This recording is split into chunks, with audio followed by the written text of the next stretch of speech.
इस वक्त बड़ी जानकारी आ रही है। सरमत तैनाती के बाद ब्रिटेन में बड़ी हलचल तेज हुई है। ब्रिटिश खुफिया एजेंसी के दफ्तर में हलचलों की खबरें हैं और स्पेशल अलर्ट पर ब्रिटिश की सेना है।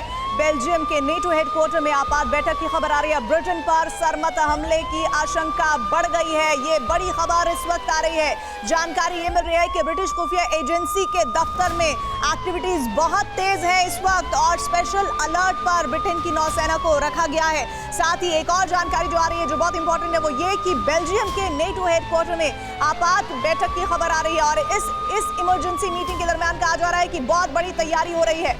रूस ने अब अपनी आर्मी और कमांडर्स को दो हिस्सों में बांट दिया है। एक ग्रुप पहले की तरह यूक्रेन में युद्ध लड़ रहा है तो वहीं दूसरा ग्रुप अब रूस की सुरक्षा में तैनात है। तमाम कोशिशों और एहतियात के बावजूद यूक्रेन रूस में धमाके करने में कामयाब हो रहा है। हमले की कोशिश लगातार जारी है। क्रीमिया और मॉस्को में सख्त पहरा है। यूक्रेन की कोशिशें लगातार नाकाम हो रही हैं, लेकिन कुर्स्क में यूक्रेन को कामयाबी मिली है और रूस की चिंता दोगुनी हो गई है क्योंकि यूक्रेन ने रूस में कुर्स्क में एक न्यूक्लियर पावर प्लांट पर ड्रोन से अटैक किया है।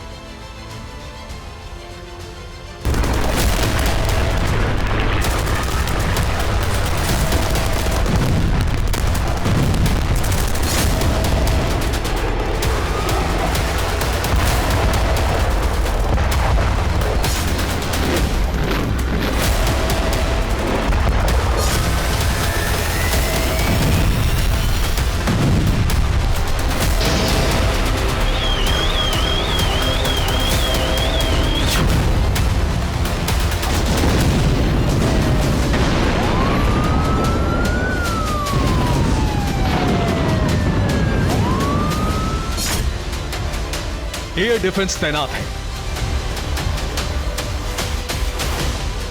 वायुसेना अलर्ट है। रूस के आसमान में फाइटर जेट गश्त लगा रहे हैं।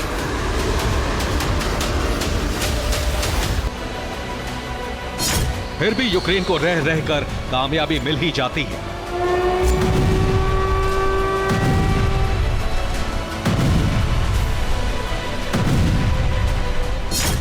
सिर्फ हवा ही नहीं, यूक्रेन पानी से भी लगातार प्रहार की कोशिश कर रहा है।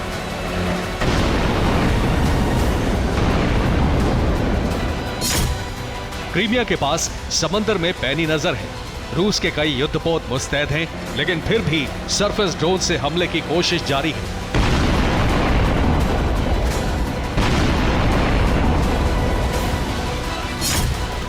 रूस में दहशत इस कदर है कि कई बार तमाम एयरपोर्ट्स बंद करने पड़ते हैं। आसमान में जरा सी गड़बड़ी की आशंका से एरोस्पेस फोर्स तक एक्टिव हो जाती है।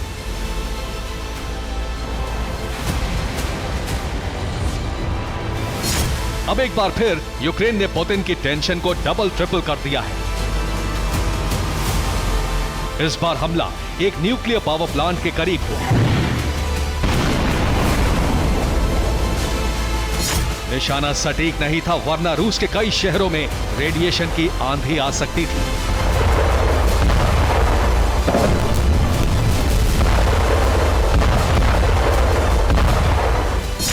यूक्रेन का एक ड्रोन कुर्स्क में घुसने में कामयाब रहा। ड्रोन न्यूक्लियर पावर प्लांट के करीब तक पहुंचा। ड्रोन प्लांट के करीब बने मकानों पर गिर गया। ड्रोन गिरने से कई इमारतों को नुकसान पहुंचा है। आप अंदाजा लगा सकते हैं कि अगर यूक्रेन का ड्रोन पावर प्लांट के रिएक्टर या न्यूक्लियर कचरे तक पहुंचता तो क्या होता। मॉस्को और ब्रियांस्क की सुरक्षा को अभेद्य बनाने के लिए फिलहाल कई तरह का एक्शन लिया गया है। क्रीमिया में भी कई एयर डिफेंस भेजे गए हैं, लेकिन अब पुतिन को चिंता कुर्स्क की है क्योंकि यहां पावर प्लांट है और कुर्स्क परमाणु ऊर्जा संयंत्र रूस के सबसे बड़े परमाणु पावर प्लांट्स में से एक है।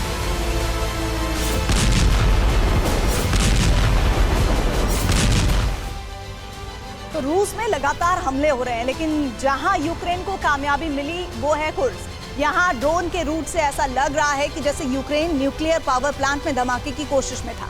लेकिन ड्रोन टारगेट से भटक गया। यूक्रेन ने एक बार फिर क्रीमिया में कर्च ब्रिज को उड़ाने की कोशिश की। हमला समंदर के रास्ते सरफेस ड्रोन से किया गया, लेकिन ब्लैक सी में मौजूद रूस की नेवी ने 2 सरफेस ड्रोन को नष्ट कर दिया। 2 सरफेस ड्रोन को नष्ट किया। यूक्रेन की फोर्सेस ने क्रीमिया के तट पर उतरने की भी कोशिश की। रूस ने दावा किया कि क्रीमिया में घुसपैठ करके आतंकी हमले करने की कोशिश थी, जिसे नाकाम कर दिया गया। रूस की राजधानी मॉस्को पर भी यूक्रेन ने ड्रोन अटैक किया है। मॉस्को में ड्रोन को इंटरसेप्ट किया गया, लेकिन एक ड्रोन मिसाइल कंपोनेंट फैक्ट्री पर गिरा है। इससे फैक्ट्री को बड़ा नुकसान पहुंचा है।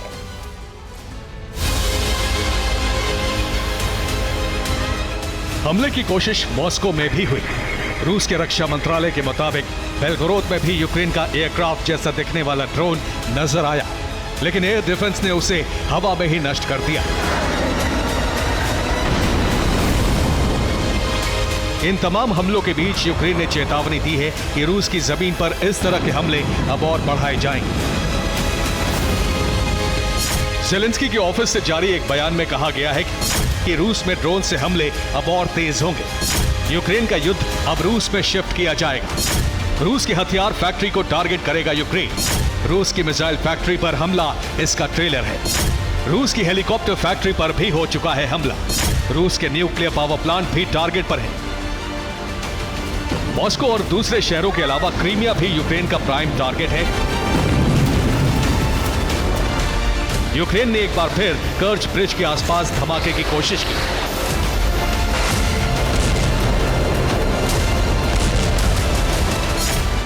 हालांकि अब कर्च ब्रिज के आसपास सख्त पहरा है। हवा के साथ साथ समंदर में उठने वाली हर लहर पर भी रशियन एजेंसी की नजर है।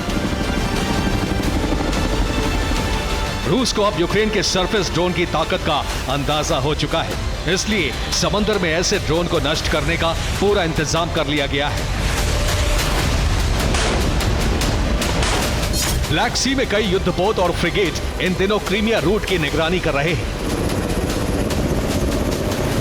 रिपोर्ट के मुताबिक यूक्रेन से 2 सरफेस ड्रोन कर्च ब्रिज की तरफ भेजे गए थे। दोनों ड्रोन को कर्च ब्रिज तक पहुंचने से पहले ही नष्ट कर दिया गया। 10 मिनट के अंतराल पर यूक्रेन ने 2 बार हमले की कोशिश की। दोनों ड्रोन को इंटरसेप्ट किया गया और फिर ब्लैक सी में धमाके के साथ दोनों ड्रोन का अंत हो गया। रूस के रक्षा मंत्रालय के मुताबिक ब्लैक सी में रूस की तैयारी पूरी हो चुकी है। यूक्रेन के सरफेस ड्रोन से बचने के लिए और समंदर में निगरानी के लिए ब्लैक सी फ्लीट को खास तरह के हथियार दिए गए हैं।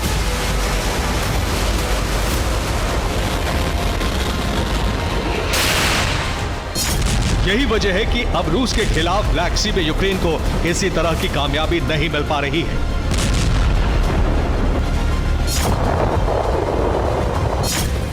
रूस की तैयारियों का ही नतीजा है कि अब यूक्रेन के सैनिक क्रीमिया में घुसकर हमले की ताक में हैं।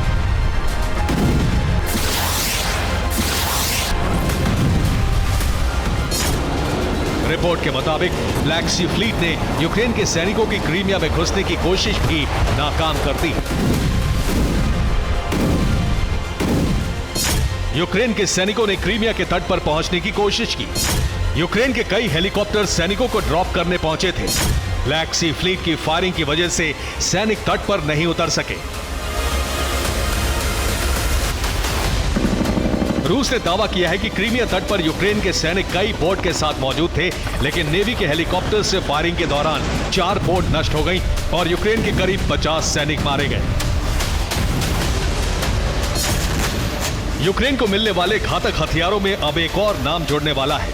अमेरिका यूक्रेन को डिप्लीटेड यूरेनियम वाले गोले देने जा रहा है। डिप्लीटेड यूरेनियम वाले शेल का इस्तेमाल चैलेंजर और अब्राम्स टैंक में हो सकता है।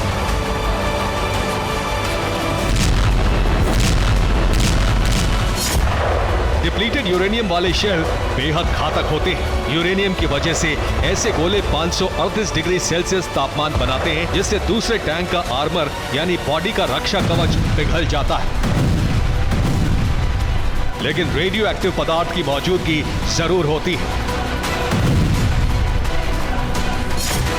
रूस का आरोप है कि ब्रैडली बॉर्डर में यूरेनियम वाले गोले का इस्तेमाल होता है, लेपर्ड 2 भी ऐसे शेल्स का इस्तेमाल करता है ताकि दुश्मन की बख्तरबंद गाड़ियां और मजबूत से मजबूत कवच वाले टैंकों को नष्ट किया जा सके।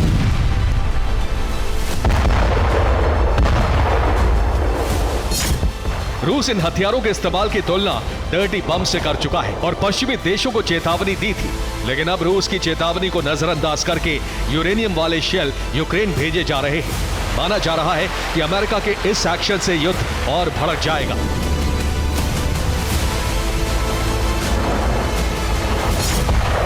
रूस ने युद्ध में यूरेनियम की एंट्री की तुलना परमाणु हथियारों के इस्तेमाल से की थी, इसीलिए माना जा रहा है कि रूस यूरेनियम शेल के बहाने परमाणु हथियारों का इस्तेमाल शुरू कर सकता है।